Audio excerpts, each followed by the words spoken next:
Subscribe कीजिए ध्येय IAS channel को और बेल आइकन को दबाइए लेटेस्ट वीडियो सबसे पहले देखने के लिए।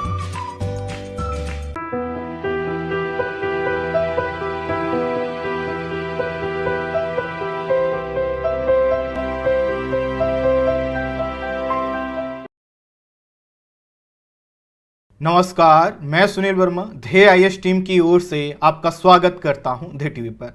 हम बात करेंगे डेली करंट अफेयर्स के अपने प्रोग्राम पर, जैसा कि हम प्रतिदिन करते आए हैं। इस वीडियो में मैं 3 टॉपिक कवर कर रहा हूं। पहला जो टॉपिक है उसमें हम बात करेंगे मेचुका घाटी में मिले यूरेनियम के विषय में, समझेंगे कि मेचुका घाटी कहां पर है, यहां पर जो यूरेनियम मिला है वह भारत के लिए क्यों महत्वपूर्ण है, लेकिन साथ ही समझेंगे कि मेचुका घाटी में मिले यूरेनियम के उत्पादन पर चाइना ने क्यों आपत्ति दर्ज की है, चाइना का यहां पर क्या इंटरेस्ट है। वहीं जो दूसरी खबर है उसमें हम बात करेंगे भारत के विदेशी मुद्रा भंडार के विषय में, जिसने रूस को पीछे छोड़ते हुए चौथा स्थान प्राप्त किया है। वहीं जो तीसरी खबर है उसमें हम बात करेंगे डीसिप के विषय में, समझेंगे कि प्रणालीगत महत्वपूर्ण बैंक क्या होते हैं, इस समय ये क्यों चर्चा में बने हुए हैं। आइए इन्हीं तीनों खबरों को एक एक करके विश्लेषित करते हैं। सबसे पहले हम बात करेंगे मेचुका घाटी में मिले यूरेनियम के विषय में। थोड़ा सा लोकेशन देख लीजिए, इससे टॉपिक पर आपकी अंडरस्टैंडिंग थोड़ी बेहतर हो सकेगी।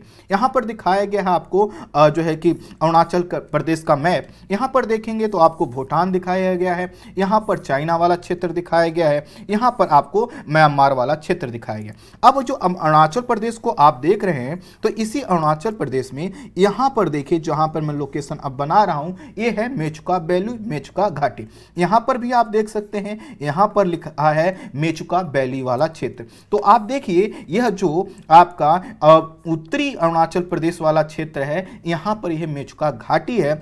अगर यहां पर देखेंगे तो यह आपको जो लोकेशन दिखाया गया है, आपको पता चलेगा कि इंडिया और चाइना का जो बॉर्डर है, जो मैकमोहन रेखा है, उसके पास ही है। तो आइए थोड़ा सा टेक्स्ट के माध्यम से चीजों को समझते हैं।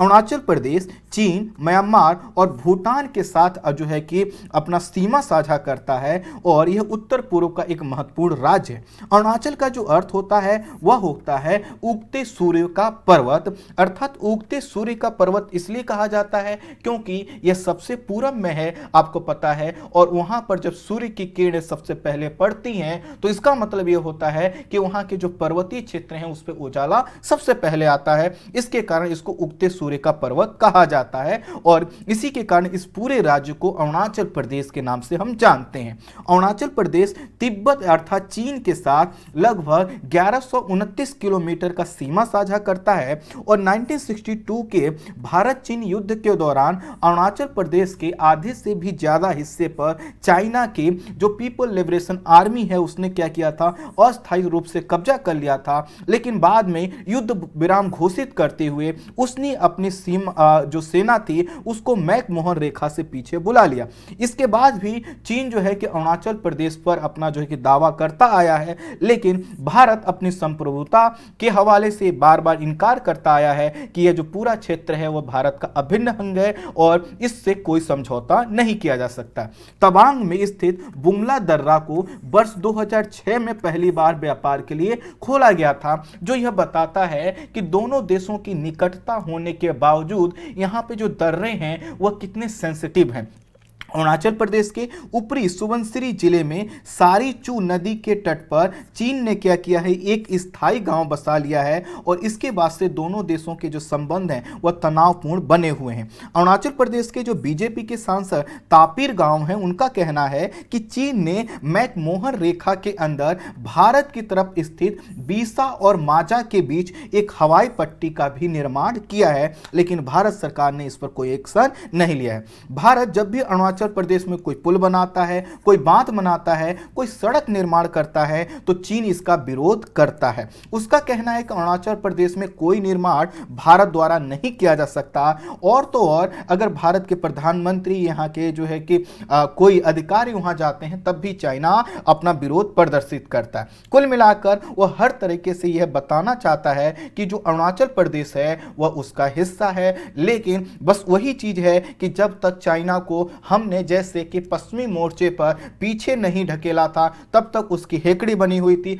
ठीक यही कंडीशन पूर्वी क्षेत्र में। आपको पता है कि जो LAC वाला विवाद था उस पर जो है कि भारतीय सेना ने जब मजबूती दिखाई, उनके सैनिक हताहत हुए, उसके बाद से जो है कि चाइना ने अपने कदम पीछे खींचे। लेकिन पूर्वी क्षेत्र में हम इतनी मजबूत स्थिति से या फिर इतने एग्रेसिव तरीके से चाइना को काउंटर नहीं करते और उसी का नतीजा ये सभी चीजें देखने को हमें मिल रही। आपको पता है कि चीन क्या करता है, अरुणाचल प्रदेश के तवांग मठ पर अपना दावा करता है और जो तवांग मठ है इसे एशिया का सबसे बड़ा बौद्ध मठ माना जाता है। प्रश्न आएगा अब क्या हुआ है, तो देखिए भारत के अरुणाचल के पर्वतीय क्षेत्र में यूरेनियम मिलने की संभावना लंबे समय से व्यक्त की जा रही थी, लेकिन अब क्या कर लिया है, भारत ने इसकी खोज कर लिया है। भारत चीन सीमा से मात्र 3 किलोमीटर दूर अरुणाचल प्रदेश की मेचुका घाटी में यूरेनियम का भंडार मिला है। स्वाभाविक है जब चाइना क्या करता है, अपना पूरे क्षेत्र पर दावा करता है तो उसको लगा यह क्या भारत को मिल गया।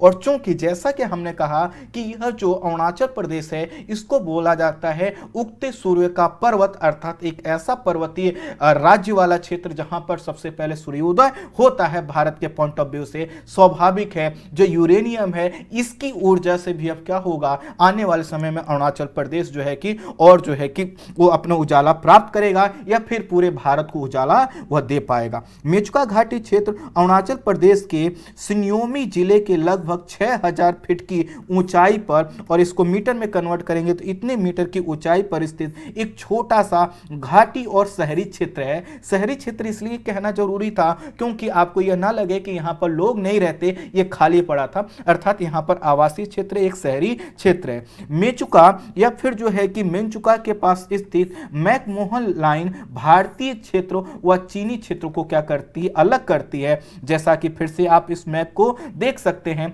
स्वाभाविक है चाइना को यह लगा कि भारत को एक ऐसी चीज मिल गई है जिसका प्रयोग भारत क्या करेगा, उसके खिलाफ करेगा और करना भी चाहिए। कारण यह है कि जो यूरेनियम है, यूरेनियम का जो है कि जो प्रयोग है वह न सिर्फ जो है कि ऊर्जा उत्पादन में बल्कि एटॉमिक बॉम्ब के निर्माण में भी किया जाता है। भारत हालांकि जो है कि इन सब चीजों का समर्थन नहीं करता है, वह ना ही तो जो है कि शक्ति के प्रदर्शन पर विश्वास करता है और ना ही अपने तरफ से पहले हमला करने की रणनीति में विश्वास रखता है। लेकिन भारत ने पहले से यह कह रखा है कि अगर उसके ऊपर कोई हमला होता है तो भारत क्या करेगा, उसका करारा जवाब देगा। ऐसे में यूरेनियम का मिलना भारत के लिए काफी महत्वपूर्ण हो जाता है। ये जो घाटी है दुर्लभ क्षेत्र में है, यहां पर देवदार के घने वृक्ष हैं, विषम पहाड़ियां हैं और यहां तक पहुंचने के लंबे समय से प्रयास किए जा रहे थे लेकिन हम सफल नहीं हो पाए। यहां पर जो निकटतम हवाई अड्डा है, एग्जाम के पॉइंट ऑफ व्यू से ध्यान रखिएगा, इसका नाम है लीलाबाड़ी। इसका प्रयोग किया जाता था, इसका प्रयोग वायुसेना ही करती थी, लेकिन अब इस क्षेत्र को सड़क मार्ग से भी जोड़ दिया गया है। परमाणु खनिज निदेशालय के निदेशक DK सिन्हा का कहना है कि यह जो खोज है जमीनी स्तर से लगभग ग्राउंड लेवल से 619 मीटर की गहराई में की गई है, अर्थात एक कठिन प्रक्रिया के माध्यम से हमने इसको क्या किया, प्राप्त किया है। यहाँ के पर मिले यूरेनियम का जो अब खुदाई भी प्रारंभ हो चुकी है और इससे क्या होगा, आने वाले समय में भारत का जो यूरेनियम का उत्पादन है वह बढ़ेगा। इससे क्या होगा, जो हमारी नाभिकीय ऊर्जा की आवश्यकता है उनकी पूर्ति हो पाएगी। साथ ही साथ जो बाहर से हम यूरेनियम खरीदते थे, जो आयात करते थे, उस पर जो हमारी विदेशी मुद्रा खर्च होती थी वह भी बचेगी और साथ ही साथ हम ग्रीन एनर्जी की ओर आगे बढ़ सकेंगे। ये परमाणु ईंधन परिसर अर्थात न्यूक्लियर फ्यूल कॉम्प्लेक्स के निदेशक दिनेश श्रीवास्तव ने अरुणाचल प्रदेश के यूरेनियम उत्पादन के पीछे दो प्रमुख कारण बताए। पहला जो कारण बताया है, उन्होंने यह बताया है कि यहां पर आसानी से यूरेनियम खोजने पर मिल गया। दूसरा, यहां की जो राजनीतिक परिस्थितियां हैं, राजनीतिक परिस्थितियां यहां पर यह हैं कि राज्य और केंद्र हर तरह से यहां पर जो एक्टिविटी है उसको बढ़ाना चाहते हैं। यहां के लोग भी यह चाहते हैं कि भारत के जितने भी महत्वपूर्ण एजेंसियां हैं, संस्थाएं हैं या जो वित्तीय संस्थान के साथ साथ जो कंपनियां हैं उनकी उपस्थिति अरुणाचल प्रदेश में बढ़े, जिससे वहां पर पूरे भारत की मुख्य धारा का जो जुड़ाव है वो महसूस चाइना कर सके और चाइना अरुणाचल प्रदेश से दूर रहे। तो कुल मिलाकर यहां पर जो भारत सरकार ने और राज्य सरकार ने, यहां के लोगों ने लंबे समय से यह प्रयास किया था कि यहां के जो संसाधनों का का दोहन हो सके, उसी के फलस्वरूप यह संभव हो पाया है। अन्यथा जहां पर भी इस प्रकार की खोज होती है, जहां पर भी इस प्रकार के उत्पादन होते हैं, लोग क्या करते हैं, विरोध करने लगते हैं। लेकिन अरुणाचल प्रदेश के लोगों का मानना है कि यहां के संसाधनों के बेहतर उपयोग से क्या होगा, हम चाइना को रोक पाएंगे। यह माना जा रहा है कि इससे भारत की केंद्रीय एजेंसियों की उपस्थिति इस क्षेत्र में बढ़ेगी तथा विकासात्मक जो गतिविधियां हैं उनको बढ़ावा मिलेगा। भारत इस समय जो क्लीन एनर्जी है, जो आपने को पता है कि पेरिस समझौते के तहत हमने क्लीन एनर्जी की ओर आगे बढ़ने के कदम उठाए हैं, हम उस ओर बढ़ पाएंगे। और इस समय जो हमारी थर्मल एनर्जी पर डिपेंडेंसी ज्यादा है, जिसके वजह से बहुत ज्यादा एयर पोल्यूशन होता है, जैसा कि हमने देखा कि हम विश्व के 30 सबसे प्रदूषित शहरों में से 22 शहर भारत के हैं, हम इस टैग को भी अपने से दूर कर पाएंगे। पूर्वोत्तर भारत में यूरेनियम मिलने की जो संभावना है, यह न सिर्फ जो अरुणाचल प्रदेश में है बल्कि मणिपुर, नागालैंड और असम में भी है। इसलिए अरुणाचल प्रदेश के अन्य क्षेत्रों के साथ साथ इन राज्यों में भी और खोज की जा रही है। भारत में यूरेनियम के उत्पादन को बढ़ावा देने के लिए गुजरात, मध्य प्रदेश, महाराष्ट्र, बिहार, पश्चिम बंगाल, झारखंड में भी इनकी खोज की जा रही है। कुछ स्थानों पर उनका उत्पादन भी किया जा रहा है। जो यूरेनियम है, आपको पता है, दुनिया के सबसे महंगे खनिजों में से माना जाता है और इसका जो सर्वाधिक उपयोग होता है ऊर्जा उत्पादन के साथ साथ परमाणु बम के निर्माण में किया जाता है। इसे बोला जाता है metal of hope. Metal of hope इसलिए बोला जाता है क्योंकि जब कोयला या फिर जो हमारे पास खनिज हैं जैसे पेट्रोलियम वगैरह है, जब ये समाप्त हो जाएंगे तब क्या होगा, तो इसी में यह जो है कि हमें यह बताता है कि अगर हम क्या करते हैं, यूरेनियम का जो है कि एक्सप्लोरेशन सही से कर लेते हैं, उससे बिजली का उत्पादन कर लेते हैं, तो हमारे लिए क्या है, एक होप है, एक आशा है कि हमें ऊर्जा मिलती रहेगी। इसका जो परमाणु क्रमांक है वह फैक्चुअल इंफॉर्मेशन के रूप में 92 है, इसको याद रख सकते हैं। प्रारंभ में जो यूरेनियम प्राप्त होता है अशुद्ध होता है, इसी के कारण इसके अयस्क से शुद्ध यूरेनियम पहले प्राप्त किया जाता है। यूरेनियम का अगर एक 7 ग्राम का टुकड़ा है तो यह बराबर होता है 3.5 बैरल तेल के या फिर 807 किलोग्राम कोयला के बराबर यह ऊर्जा देता है। अगर आपके पास 1 किलोग्राम यूरेनियम है तो आप उससे 24,000 मेगावाट जो है कि ऊर्जा उत्पादन कर सकते हैं। स्वाभाविक है, बढ़ते हुए भारत के लिए, विकासशील भारत के लिए, हमारी आपकी ऊर्जा आवश्यकताओं के लिए क्या है, ये काफी महत्वपूर्ण जो है कि खोज हो सकती है। यूरेनियम का सर्वाधिक जो भंडार है ऑस्ट्रेलिया में 29%, इसके बाद कजाकिस्तान, रूस, कनाडा का स्थान आता है। लेकिन अगर उत्पादन में देखेंगे तो आपको डेटा थोड़ा अलग मिलेगा। वर्ष 2015 में जो सबसे लेटेस्ट डेटा है, दुनिया भर में यूरेनियम का जो उत्पादन इतना हुआ था और दुनिया के 70% उत्पादन जो पाए गए वह कजाकिस्तान, कनाडा और ऑस्ट्रेलिया 3 देशों में मात्र जो है कि ये देखे गए। स्वाभाविक है, भारत इसमें दूर दूर तक शामिल नहीं है। भारत में अभी जो यूरेनियम उत्पादन होता है वह ना तो पर्याप्त है और ना ही बहुत अच्छी क्वालिटी का है। हमें देखना होगा मेचुका घाटी में जो यूरेनियम मिलता है वह कितना बेहतर। आइए हम बढ़ते हैं अपने दूसरी खबर की ओर, जो कि भारत के विदेशी मुद्रा भंडार के संदर्भ में है। भारत का विदेशी मुद्रा भंडार रूस को पीछे छोड़ते हुए दुनिया का चौथा सबसे बड़ा विदेशी भंडार या फिर जो है कि फॉरेक्स रिजर्व वाला देश बन गया है। भारत पहले 5वें स्थान पर था, अर्थात जो है कि वह रूस के बाद था। 12 मार्च को आरबीआई द्वारा दी गई जानकारी के अनुसार 5 मार्च को क्या हुआ था, ये जो जानकारी दी गई है 12 मार्च को, लेकिन 5 मार्च का वो डेटा है कि भारत का विदेशी मुद्रा भंडार 580.3 अरब डॉलर या फिर 580.3 बिलियन डॉलर का हो चुका है। और रूस का जो विदेशी मुद्रा भंडार है वह भारत से थोड़ा सा ही क्या है, कम है। अगर आप यहां पर देखेंगे तो यह डेटा सेम है, बस यहां वाली जो डिजिट है इसमें अंतर है। हाल के समय में भारत ने अपने विदेशी मुद्रा भंडार को बढ़ाया नहीं है, बल्कि हुआ क्या है कि जो हम 4th पोजीशन पे आ गए हैं वह इस वजह से आ गए हैं क्योंकि रूस का जो विदेशी मुद्रा भंडार का मूल्य है क्या हुआ है, कम हुआ है। अभी मैं बताऊंगा कि आखिर ये मूल्य कैसे कम होता है। पिछले साल जरूर भारत ने बहुत अच्छा प्रयास किया था और भारत ने पिछले साल अपने फॉरेक्स रिजर्व में लगभग 80 बिलियन डॉलर को ऐड किया था, लेकिन इस साल हम इतना नहीं कर पाए हैं, हालांकि अभी बहुत ज्यादा समय भी नहीं हुआ है। अंतर्राष्ट्रीय मुद्रा कोष IMF के मुताबिक सबसे बड़ा जो विदेशी मुद्रा भंडार है वह चाइना के पास है, दूसरे स्थान पर जापान है, तीसरे स्थान पर स्विट्जरलैंड है, चौथे स्थान पर भारत है और 5वें स्थान पर रूस है।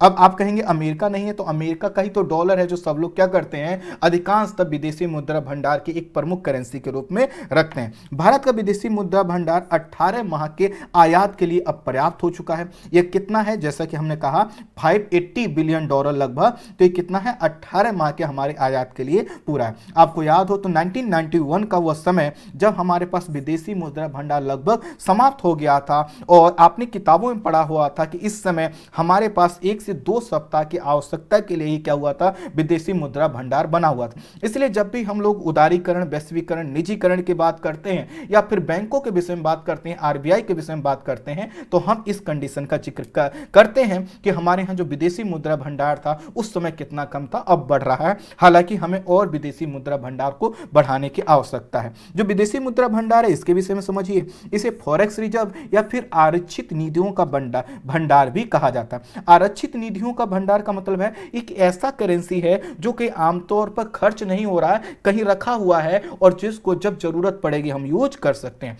किसी देश का जो विदेशी मुद्रा भंडार होता है उसमें 4 चीजें होती हैं। पहला होता है स्वर्ण भंडार, अर्थात आपने क्या रखा है, सोना रख रखा है। सोना की जो लिक्विडिटी है, तरलता है, वो ज्यादा होती है। मान लेते हैं कि देश के पास सोना बहुत ज्यादा है, तो क्या करता है कि जब भी उसको लगता है कि हमें कोई चीज खरीदना है, उसके पास डॉलर नहीं है, यूरो नहीं है, दूसरी अन्य विदेशी मुद्राएं नहीं है, क्योंकि हम जब आयात करते हैं तो विदेशी मुद्राओं में हमें भुगतान करना होता है, तो भारत क्या कर सकता है, स्वर्ण का यूज कर सकता है, सोने का यूज कर सकता है। तो इसीलिए हर देश के पास जो विदेशी मुद्रा भंडार होता है उसमें सोने को भी रखा जाता है, क्योंकि इसको तुरंत आप बेचकर क्या कर सकते हैं, कोई भी विदेशी मुद्रा प्राप्त कर सकते हैं। लेकिन जो स्वर्ण भंडार होता है इसके साथ एक दिक्कत है कि अगर क्या होता है, मान लेते हैं सोने का जो दाम है वह बढ़ता है, तो आपके विदेशी मुद्रा भंडार का भी वैल्यू क्या होगा, बढ़ेगा।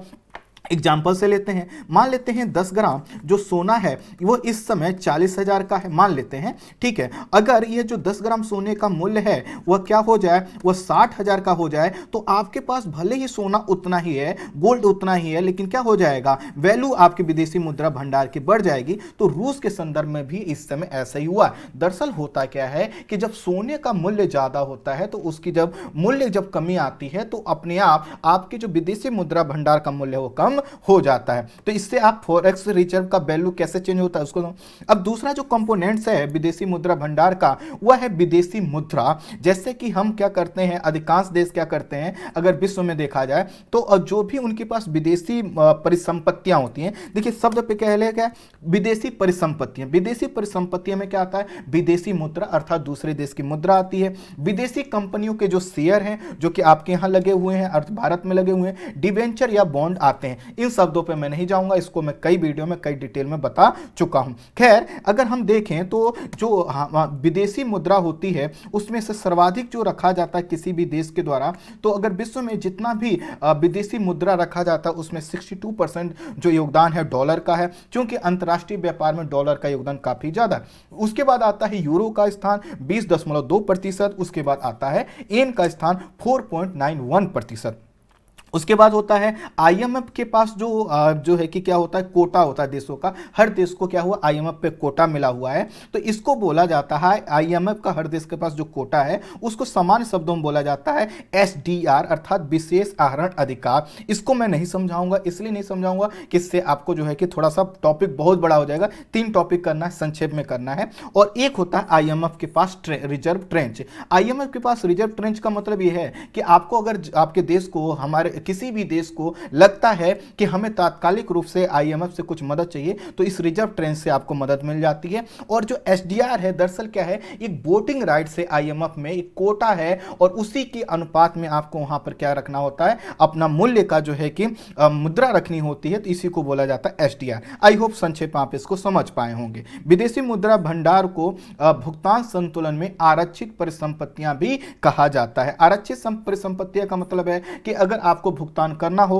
तो ऐसा नहीं होगा कि आपके पास भुगतान का पैसा ना रहे। इसे किसी देश की अंतर्राष्ट्रीय निवेश का एक महत्वपूर्ण सूचक भी माना जाता है। अर्थात किसी देश में अगर क्या है, विदेशी मुद्रा भंडार ज्यादा है, इसका मतलब क्या है, अंतर्राष्ट्रीय निवेश ज्यादा आ रहा है। अंतर्राष्ट्रीय निवेश कैसे आ रहा है, मान लेते हैं कि आपको लगता है कि एप्पल ने क्या किया, भारत में एक नया सेटअप स्टार्ट किया, तो उसके लिए क्या करेगी, यहां पर आएगी तो अपना वह डॉलर लेके आएगी और डॉलर को क्या करेगी, आरबीआई को देगी और फिर क्या करेगी, यहां की करेंसी लेकर क्या करेगी, अपने प्लांट को लगाएगी, मशीनरी को लगाएगी, लोगों को पेमेंट करेगी। तो इस तरह से क्या हुआ, जैसे हमने एप्पल के संदर्भ में देखा विदेशी मुद्रा आती है तो इसको क्या माना जाता है, अंतर्राष्ट्रीय निवेश का एक महत्वपूर्ण घटक माना जाता है। आई होप इन चीजों को आप समझ पा रहे होंगे। अब आरबीआई भारत में क्या करती है, विदेशी मुद्रा भंडार के संरक्षक और प्रबंधक के रूप में कार्य करती है। आरबीआई डॉलर के मूल्य में जो है कि होने वाले उतार चढ़ाव को नियंत्रित करने के लिए भी इस भंडार का प्रयोग करती है। अब आपको पता है कि जो डॉलर है, इस डॉलर का जो मूल्य होगा वो किस पर डिपेंड करेगा, डिमांड और सप्लाई पर। अब आप कल्पना करिए कि डॉलर जो है मान लेते हैं 100 ही है डॉलर, और इसकी जो डिमांड हो गई क्या हो गई, 200 की हो गई। तो अब क्या होगा, सभी लोग डॉलर खरीदने का जब प्रयास करेंगे तो एक डॉलर के लिए क्या करेंगे, अधिक से अधिक रुपया देंगे। मान लेते हैं अभी 60 रुपए है, फिर कुछ लोग कहेंगे कि हमें तुरंत जरूरत, हम 70 रुपए देने के लिए तैयार हैं, कुछ लोग कहेंगे हम 80 रुपए देने के लिए। तो अब इसमें आपने क्या देखा कि जो आपका रुपया है, इस रुपए की वैल्यू क्या हो रही है, कमजोर हो रही है, और डॉलर क्या हो रहा है, मजबूत हो रहा है। तो ये भी कंडीशन ठीक नहीं है। ठीक इसी तरह से अगर क्या हो कि डॉलर बहुत ज्यादा हो जाए, कोई डॉलर को पूछ ही नहीं रहा, तो मालूम चलेगा कि अभी आप क्या करते हैं, 60 रुपए में $1 प्राप्त कर लेते हैं, और फिर क्या होगा, 50 रुपए में मिल रहा है, 40 रुपए मिल रहा है, 30 रुपए मिल रहा है। तो ये भी कंडीशन क्या होती है, खराब होती है। ये कैसे खराब होती है, मैं इसको कई वीडियो में बता चुका हूं। अगर आपको चाहिए होगा तो कमेंट में बताइएगा, मैं उनको वीडियो प्रोवाइड करवा दूंगा। आई होप आप समझ पाए होंगे कि दरअसल क्या होता है, आरबीआई क्या करता है, रुपया जब कमजोर होता है तो डॉलर को क्या करता है, बेचता है। रुपया कमजोर होने का मतलब क्या है कि जो डॉलर है इसकी डिमांड क्या है, ज्यादा है, और डिमांड ज्यादा होने के लिए वजह से क्या कर रहे हैं, लोग कह रहे हैं कि हम इतना ज्यादा रुपए दे सकते हैं, 50 रुपए दे सकते हैं, 60 रुपए, 70 रुपए, 80 रुपए, कितना भी दे सकते हैं। तो अब आरबीआई करेगा क्या कि ठीक है, डिमांड ज्यादा है ना, तो हम कुछ डॉलर डाल देते हैं। इसकी विपरीत कंडीशन में क्या है, जब रुपया मजबूत होगा, तो रुपया जब मजबूत होने का मतलब क्या है कि डॉलर की वैल्यू कम हुई है, तो ये भी कंडीशन खराब होती है। तो अब आरबीआई क्या करता है, पुनः डॉलर को खरीद लेता है और कहता है कि लाइए कम पैसे में हम जो है कि खरीद लेते हैं। तो इन सब चीजों को क्या करता है, अपने हिसाब से रेगुलेट करता है। भारतीय रिजर्व बैंक अधिनियम 1934 आरबीआई को विभिन्न मुद्रा अस्थियों अर्थात एसेट्स में अपने विदेशी मुद्रा भंडार की उपलब्धता को सुनिश्चित करने का अधिकार मिलता है, देता है। अर्थात इसका मतलब यह है कि जो भी आरबीआई करता है उसके लिए एक कानूनी प्रावधान है। अगर जो है कि विदेशी मुद्रा भंडार मजबूत होता है, बड़ा होता है, तो उससे क्या क्या लाभ होते हैं। सबसे पहला है कि आंतरिक और बाह्य वित्तीय आवश्यकताओं की पूर्ति आसान हो। आंतरिक का मतलब है कि आपको अगर आयात करना है तो आसानी से कर सकते हैं। बाह्य वित्तीय आवश्यकताओं का मतलब है कि अगर आपको लगता है कि कुछ खरीदना है, कहीं इन्वेस्ट करना है, कुछ करना है, तो आपको क्या चाहिए, जो है कि विदेशी मुद्रा चाहिए। इन सब चीजों के लिए आपको हो जाता है। मान लेते हैं अभी आपको इमरजेंसी में अचानक पड़ा, भारत को लगा कि हमें क्या करना है कि कोई हेलीकॉप्टर करना है, कोई फाइटर जेट खरीदना है, तो आप लेन देन किस में करेंगे, विदेशी मुद्रा में करेंगे, तो तुरंत आपकी आवश्यकताओं की पूर्ति हो सकती है। अर्थात देश के अंदर और बाहर दोनों की आवश्यकताओं की पूर्ति आसान तरीके से विदेशी मुद्रा भंडार रहने पर हो सकती है। ठीक उसी तरह से अगर आपके पास पैसा है तो आप अपने घर की जो आवश्यकताएं हैं उसको भी पूरा कर सकेंगे और अपना बिजनेस भी ज्यादा बढ़ा सकेंगे। अर्थात घर से बाहर की जो एक्टिविटी है उसको भी ज्यादा कर पाएंगे। उसी तरह जो दूसरा इसका लाभ है कि विदेशी मुद्रा बाजार में जो अस्थिरता कम करने में सहायक होता है। जैसा कि अभी आरबीआई के संदर्भ में बताया कि हर देश के लिए क्या होता है कि जितना उसके पास विदेशी मुद्रा भंडार रहेगा उसी के हिसाब से जो वह अस्थिरता है विदेशी मुद्रा भंडार की उसको वह कम कर पाएगा। अर्थात जब जरूरत होगी तो डॉलर खरीदेगा, डॉलर को बेच देगा, जैसा हमारे यहां आरबीआई खरीद करता है। भारतीय रुपया डॉलर के सापेक्ष जो अगर क्या रहता है, मजबूत रहता है, ये भी एक पॉइंट है। जैसे रुपया कमजोर होना ठीक नहीं माना जाता, तो ये भी एक प्लस पॉइंट है। निवेशकों को आकर्षक वातावरण देता है। इससे पता चलता है कि किसी देश के पास विदेशी मुद्रा भंडार है तो उनको लगता है कि अच्छा चलो हमें अगर आ रहे हैं बिजनेस करने तो आसानी से हमारे लिए क्या है अनुकूल परिस्थितियां, क्योंकि बहुत से लोगों ने निवेश किया है तभी तो क्या है विदेशी मुद्रा भंडार बढ़ा है इन सब चीजों से। और साथ ही साथ अगर किसी कंपनी को पैकअप करके बाहर जाना है तो उसको लगेगा कि हमें ऐसा नहीं है कि हमारे लिए पैसे ही नहीं, हम कैसे जाएं, जो कि इंडिया का रुपया लेकर तो जा नहीं सकते। तो इन सब चीजों से ये क्या रहता है, आसान रहता है। अंतर्राष्ट्रीय और अंतर्राष्ट्रीय कोई आपदा आती है तो उससे भी सामना करना आपके लिए क्या होता है, आसान होता है। आई होप आप भी दोनों टॉपिक समझ पाए होंगे। अब हम बात करते हैं अपने तीसरे topic domestic systemically important bank अर्थात डीसिब के विषय में। प्रत्येक देश के कुछ ऐसे महत्वपूर्ण बैंक होते हैं जिनका आधार और नेटवर्क क्या होता है, बड़ा होता है, और इन बैंकों पर लोगों का भरोसा भी क्या होता है, ज्यादा होता है, और इनके पास पूंजी भी क्या होती है, ज्यादा होती है। जैसे भारत के संदर्भ में देखें तो एसबीआई के लेकर आप समझ सकते हैं इसको, एचडीएफसी के को लेकर ऐसे समझ सकते हैं। अब ऐसे जो महत्वपूर्ण बैंक होते हैं यदि यह डूबते हैं तो कई प्रकार की समस्या उत्पन्न हो सकती है। इस कारण जो वैश्विक सहमति है और दृष्टिकोण यह मानता है कि यदि इन बैंकों के सामने ऐसी कोई चुनौती आती है तो इन्हें सरकारी मदद मिलनी चाहिए या हर संभव यह प्रयास करना चाहिए कि बैंक ना डूबे। और ऐसे जो महत्वपूर्ण बैंक है देश के, इन्हीं को बोला जाता है कि आपका डीसीब अर्थात डोमेस्टिक सिस्टमिकली इंपॉर्टेंट बैंक। ऐसे प्रणालीगत महत्वपूर्ण बैंक हैं ये जिनके ऊपर भारत हर देश की अपनी अर्थव्यवस्था टिकी है। भारत के संदर्भ में समझें तो भारत की थोड़ा सा पृष्ठभूमि समझते हैं, फिर बाकी उन चीजों को इसको मैं बताता हूं। वर्ष 2008 में अमेरिका में जब मंदी आई थी उस समय अमेरिका का जो चौथा सबसे बड़ा बैंक जिसका नाम था लेहमन ब्रदर्स, यह डूब गया। 2008 में उसकी जो पूंजी थी वह 680 बिलियन यूएस डॉलर की थी। अभी मैंने आपके जो पूरा विदेशी मुद्रा भंडार का उसका भी यूनिट बताया, वह लगभग 580 बिलियन डॉलर, और यहां पे कितना है, 680 बिलियन, अर्थात हमारे विदेशी मुद्रा भंडार से ज्यादा था उसका जो है कि क्या है, एसेट्स अर्थात पूंजी का साइज, वो भी 2008 में। इस समय एसबीआई का जो एसेट साइज है वह लगभग है 590 बिलियन यूएस डॉलर। तो समझ सकते हैं हमारे यहाँ का जो एसबीआई है अभी भी उतना बड़ा नहीं हो पाया।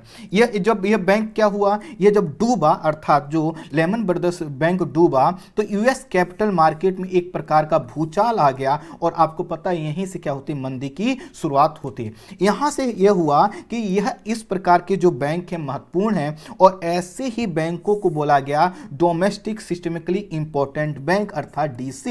और इसके अंदर यह कहा गया कि इसमें क्या हो कि ऐसे बैंकों को रखा जाए जिनको हर हालत में जो है कि बचाने की आवश्यकता है। अगर ये कभी डूबने की कगार पर भी आ जाए तो सरकार को क्या करना चाहिए, मदद करना चाहिए, और मदद करके इन बैंकों को बनाए रखा जाना चाहिए। अन्यथा क्या होगा, लोगों का बैंक